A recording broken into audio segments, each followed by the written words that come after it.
The mid-infrared instrument aboard the James Webb Telescope reached its final operating temperature of just 6.15 Kelvin. That makes MIRI literally the coolest thing about the Webb telescope. Webb's sunshield does most of the heavy thermal lifting. Its 5 layers reject so much heat from the sun, earth, and moon that temperatures fall from 324 kelvins on the sunlit side all the way down to 42 kelvins on the telescope side. Webb's near-infrared instruments are cooled by another 5 kelvins thanks to a large radiator panel, and that takes them down to their operating temperatures of around 37 kelvins. So NIRCam, NIRIS, and NIRSpec are all cooled completely passively. There's no need for any coolant, pipes, cryostats, or compressors. But MIRI is in a whole other league. Its detectors have to be cooled to less than 7 Kelvin. And that means some sort of active cooling mechanism, such as a cryostat or a cryocooler, have to be used.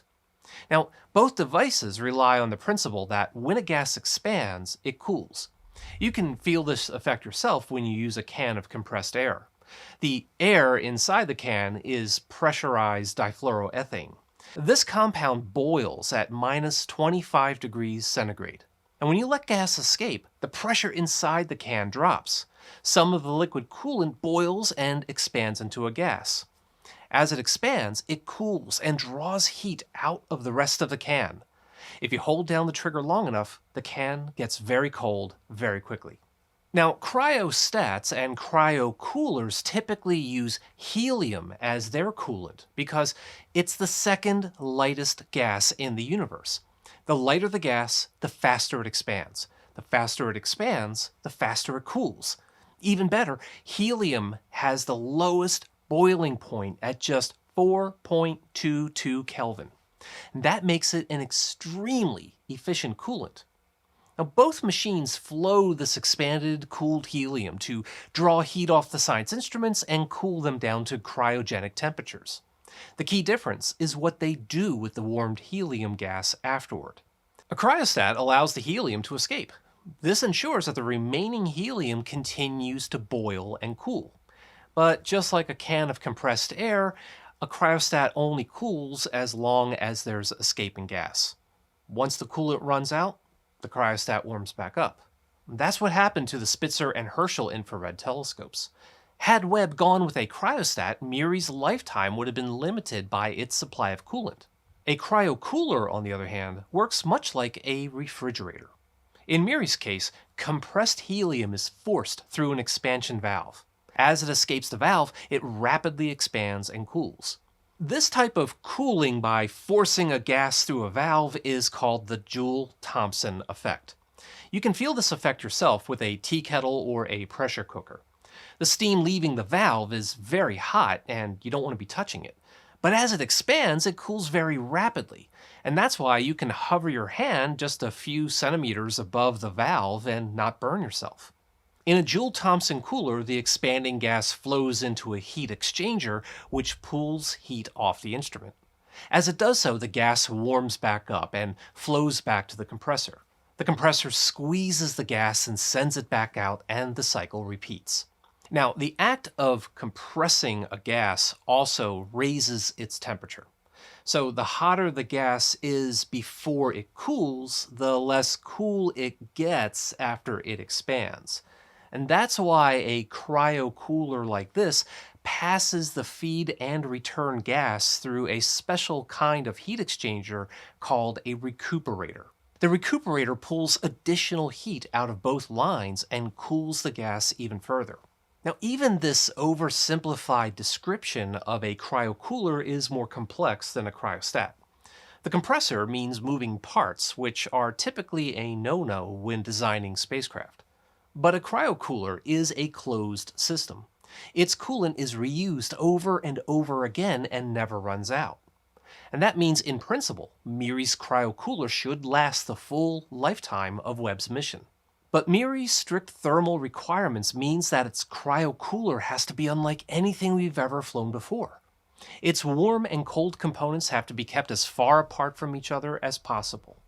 And the cooler itself has to be cooled by a pre-cooler. Now, I talked about the MIRI instrument along with NIRCam, NIRIS, and NIRSpec all in a previous video. But in that video, I mentioned the Cryocooler, but didn't really have time to nerd out on it. Well, today, we're going to nerd out on it. But first, I'd like to thank Magellan TV, who are very kindly sponsoring today's video.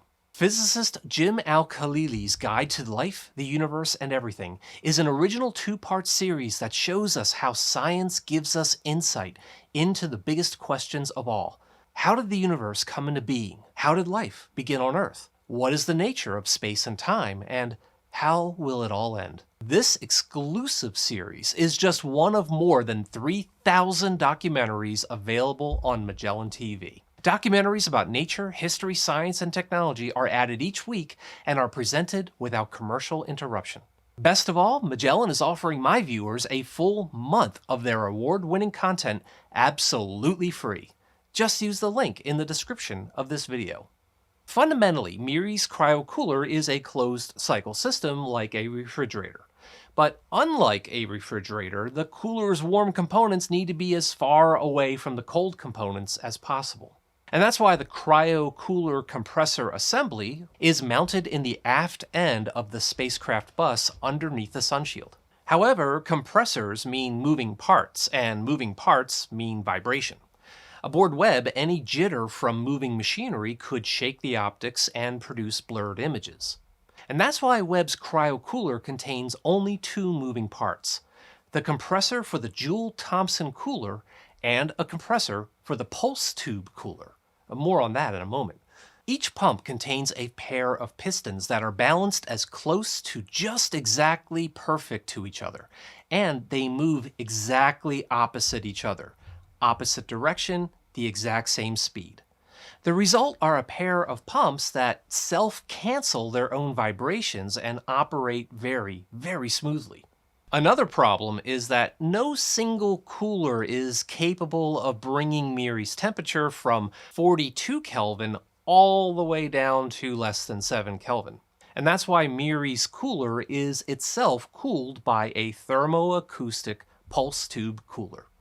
Now, if you haven't heard of a pulse tube cooler before, here's my best description as to how it works. When the pistons in the compressor move inward, the helium is compressed and forced through a valve into the pulse tube. There it expands and cools, but as it reaches the other end of the tube, it compresses again and warms up. This sets up a standing sound wave that oscillates back and forth as the pistons alternately compress, draw backward, and compress again. Now that by itself doesn't actually cool anything. But if heat can be extracted from the pulse tube with each cycle, the gas in the tube gets colder. So to do that, a stack of thin plates is placed between the hot and cold gas at one end of the tube. Heat from the hot gas is pulled into the membranes and carried off to the radiators by a heat exchanger. Then, as the pistons retract, the gas is being pulled out of the tube and cools.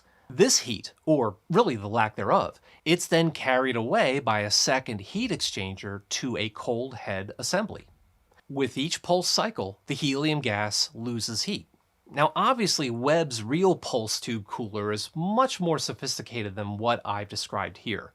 But if you really would like to learn more about thermoacoustic pulse tube coolers, then you really need to check out a pair of videos by Nighthawk in Light. It's hands down the best description I have seen of how this thing works, and I'll leave a link to those videos in the description of this video.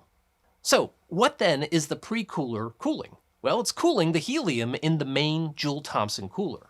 Now, to be really clear, each cooler has its own supply of helium.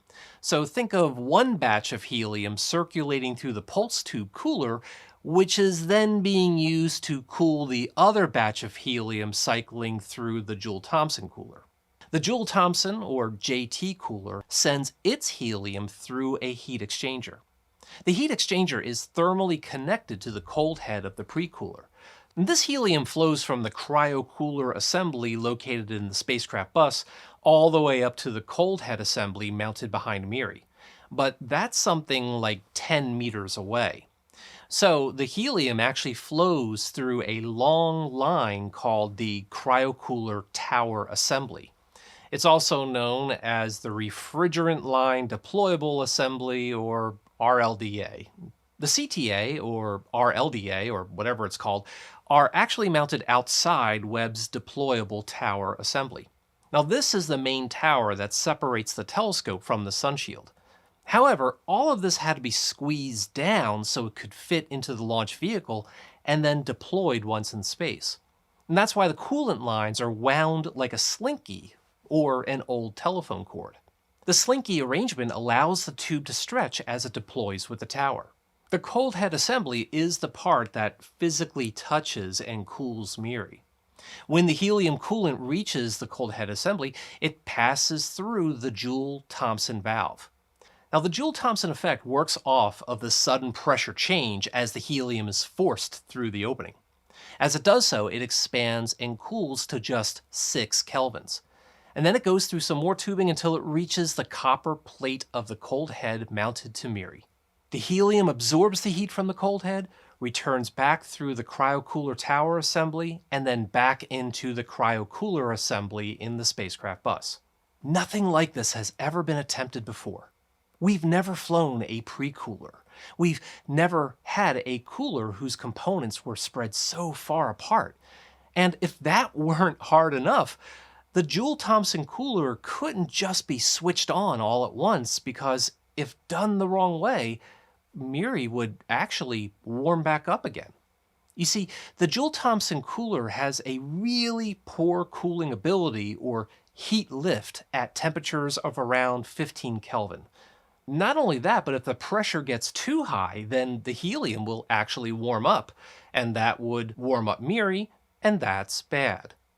To avoid this problem, the JT cooler was run in a bypass mode. And this allowed the pre-cooled helium to bring MIRI's temperature down to just below 15 Kelvin. Now, when the cooler transitions from the bypass mode into the Joule-Thomson mode, it's providing the least amount of cooling power. So this transition is referred to as the pinch point. If everything goes right during the pinch point, the cooler's performance improves as the temperature gets lower.